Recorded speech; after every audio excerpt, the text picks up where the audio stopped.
the agent would not realize he either had the gene or didn't have the gene. This is not the law of the excluded middle. We know that, everybody knows that. Right. It's not sufficient to get, for the causal decision theorists, as far as I can see, basically, because there's supposedly no causal influence, but then the law of the excluded middle is sufficient. They say the box either there or it isn't there, that's enough for the causal decision theorists. The evidential decision theorist has to know whether there's a genetic defect or not a genetic defect. And the idea is that it's extremely plausible he'll know that he has a genetic defect or know that he doesn't have a genetic defect. So Nozick is an evidential decision. Well, would The what? Nozick Yeah. fall under the category that? I think, no, I don't know what he said, I don't remember what his position was exactly, but I think he seemed to be more disposed to the two-box solution as I recall. Yeah, I think he gives, I don't remember exactly what he says, but he says the two boxes. I think That's he why says I that- think he ultimately comes down on the side of the two boxes. I think what he says is kind of like you would know, actually, I think I might have written it down. He says something like, if you would know, like you would know from your behaviors. Oh, is that what he says? I don't even remember. I just know that, yeah, that's, is that what he says? I just, yeah, I I don't think I might have written it down. Oh, it's, when I first, like, I guess, when I first, like, the first time I taught this class, I looked at it, and I haven't looked at it since, you know, because I stopped assigning it, even though it's a very good paper, it just, you know, it gets pretty. But he also says like for the two box, or for the, for Newcomb's problem, Yeah. how we were talking about like if you use a random process, if you flip the coin, he just kind of says, well, if you use a random process, there's no money in the box. He stipulates, is that what he stipulates? He says if you use a random process, the predictor will not put money in the box. That was his variant of it. I suggested another variant, which I thought was more amusing, but that's fine. To make the problem, you know, more serious, you know, that's fine. But in the end, he comes up to the two-box solution, I don't remember why. Right, I forget. I wrote it down somewhere. I mean, he's the one, but this is important. He really is clear that you have to rejoin the Newcomb's problem, the hypothesis that there's no backwards causation. That I recall.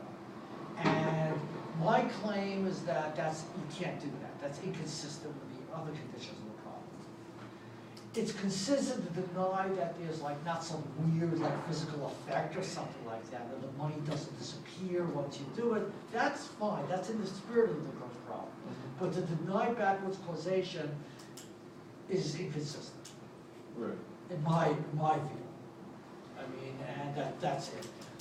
So because he believes in the importance of denying that, so it's going to be quite different. So I don't know what his reasons are. Well, if there's backwards causation, then He just says, in theory the predictor would never be wrong.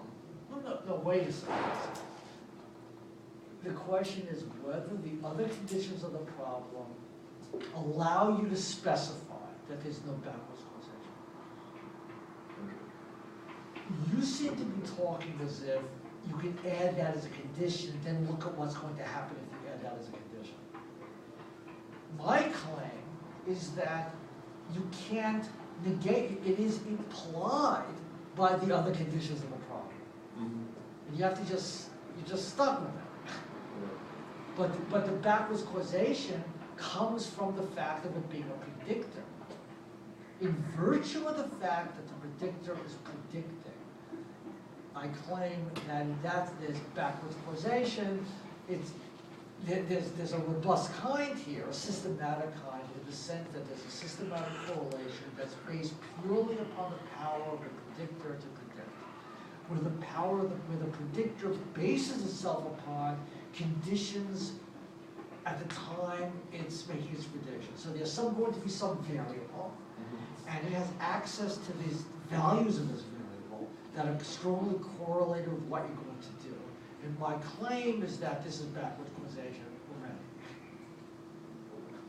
Okay. And what I argue in my dissertation is that any coherent conception of causation is going to lead to this. Okay. If it's to be a value for agency, any concept of causation or causal dependence that is relevant to agency will be basically a reduction of causation and correlation. You can always define causation in some weird way. We said, well, the cause is always prior to its effect, you know, something like that. Or define it that there's a certain transmission of energy. There were theories like Salmon's theory. There was this theory that you transmit energy. If you have a theory of causation like that, it's, yeah, you can have it, but it isn't like the relevant one at all for action or decision. Right. And it's not the one we rely upon in everyday life. And then just going back, so the evidential decision theorists would pretty much just say, when you go through two boxes, you're kind of just going to have some sort of intuition based on what you've already experienced. Intuition, wait, it's going to have. Well, not intuition in the sense of just like a gut feeling, but just from, you know, analyzing what kind of a It person you analyzes are. whatever it analyzes, but it's going to analyze something. Yeah, Josh. This is, you asked about this. Thank you. Josh, give it to Josh. No, that's, Oh, wait. that's something unrelated. All right, thanks. I didn't want to forget. Okay. That's the Ramsey. All right. Okay. Thanks. So, all right. So repeat what you're saying. So, the evidential decision theorists would kind of say when you approach the problem and when you go to pick the box, When you approach the problem, yeah. then you're gonna know, you would just know based on. No, wait, no. It's not, there's no intuition. Well, what kind of evidence would you have? Because you're That, looking at- about having the gene or don't have the gene? No, I'm talking about the Newcombs. Newcomb, there are some who will say, some evidential decision theorists say you should choose one box. Based on the evidence that most of the people who pick Yeah, one that, box. well, it's not because of, it's because you go by the probabilities in your possession at that time. Right. Some other evidential decision theorists say that you will always be able to figure out before you act what the predictor predicted. I don't think that's true. I think it's confusing. We talked about this last Thursday. We went into this in some detail. I think that argument is confused. You're not, it seems to me that it's really plausible if the predictor has the success rate it has. It seems highly unlikely, except in serendipitous circumstances, an unusual circumstance that you can't produce by any sort of method. Because if you could produce it by a method reliably, the predictor would predict that you were going to implement that method and that it would succeed, and therefore would not put the money in the box. Right. So it has to be something odd, something unexpected. You can't set out to produce a state of mind where you figure out whether the money is in the box or not, deliberately. Because if you do that, and if you have a good method to do it, the predictor will know you have a good method to do it, and it will not put the money in the box because it will know you'll choose two boxes. Okay. So it could be, and you know, it could be, for example, let's say the predictor is good at predicting my psychology. Then there's an earthquake. The opaque box opens up. This is not something the predictor could have predicted. Right. It opens up and you see there's $1 million there. Then you can choose two boxes. Because money can't appear and disappear. So that's something outside of your control or anything you have a reasonable expectation of happening. And if that happens, and if the predictor works by looking at your psychological state rather than the whole conditions of the solar system, then in that case, you'll be able to pick two boxes Right. and get the $1 million. Okay.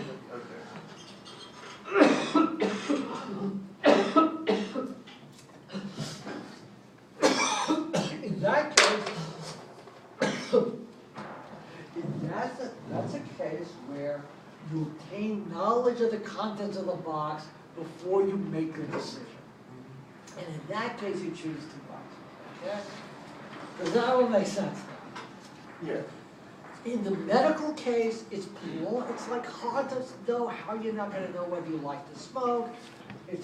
Or I gave the example of like eggs, like maybe like eggs, yolks don't cause problems. It's just that there's a correlation between people get this, they really want to eat that and heart disease. Right. Yeah, listen, I know whether I like eggs or not, egg yolks or not, beforehand, so I said, uh-oh, doesn't even matter, it's not gonna help me to avoid eggs, I know that now, because I like it. If I hate it already, I also don't have to, I wouldn't be inclined to do it anyway, but I would know I don't have that problem. But if someone pays me a certain amount of money to eat eggs the rest of my life, I say, yeah, I can eat it, I just have to get over my distaste of it, I don't have to worry about these other diseases, okay? Because you know what you like, all right? Right. And in the medical cases, you sort of know what the stories are. I gave the example of sleep, if there's a correlation between that and that, you know.